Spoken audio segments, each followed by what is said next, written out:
Welcome back to Rules for Radical Christians. I am William Green.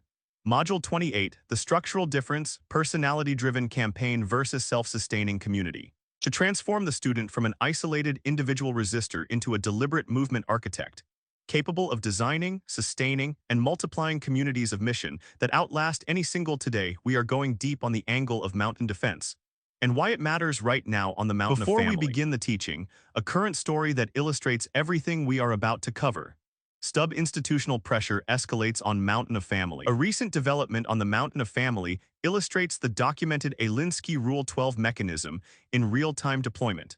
This story directly activates the Rule 12 mechanism on the mountain of family. Biblical counter-strategy, pre-commitment, public refutation, documentation is immediately applicable. Our goal is not domination in the worldly sense, but faithfulness.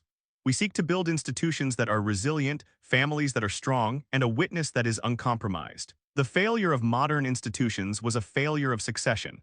The founders built with gold, but they handed the keys to successors who rebuilt with straw. This is Alinsky Rule 12 in operational deployment on the mountain of family.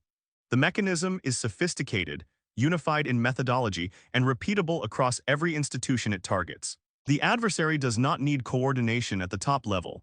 The tactics self-replicate because they work.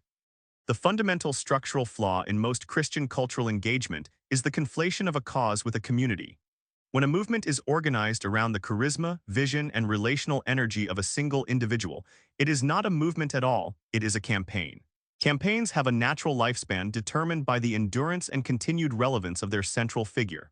When the figure is removed, whether through death, discrediting, exhaustion, or institutional targeting, the entire structure collapses because there is no distributed ownership related to the cause through the leader, not through the cause itself. The adversary understands this structural vulnerability with precision.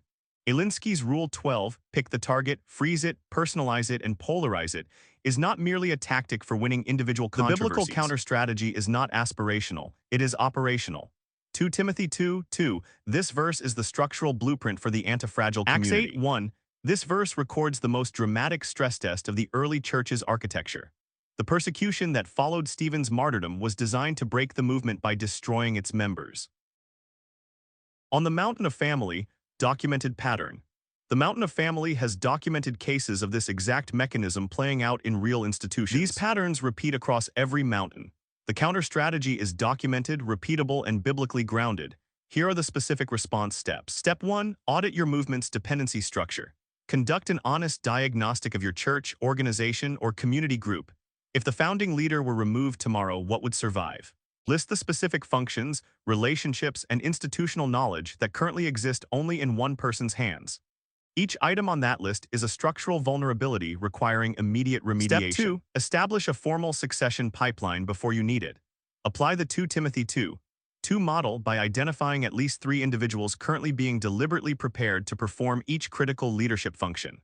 Succession planning is not a crisis response. It is a structural requirement of a self-sustaining community. If you have no identifiable successors in training, you are building a campaign, not a community. Step 3. Distribute mission ownership through catechesis.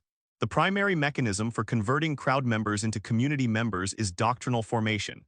Every participant must understand not merely what the community does, but why it exists, what theological commitments anchor its mission, and what they personally are responsible to defend and transmit. This requires deliberate catechetical investment. Not inspirational speeches, but systematic instruction that produces theologically literate, mission-owning members. Personality-driven movements are not communities. They are campaigns organized around a single structural vulnerability that any competent adversary will identify and exploit. The transition from campaign to self-sustaining community requires the deliberate distribution of mission ownership through catechesis, succession architecture, and accountability structures that function independently of any documented in the book Rules for Radical Christians, available on Amazon. The full course, with Module 1 free, is on School. The Shield Wall community is available for download. All links are in the description below.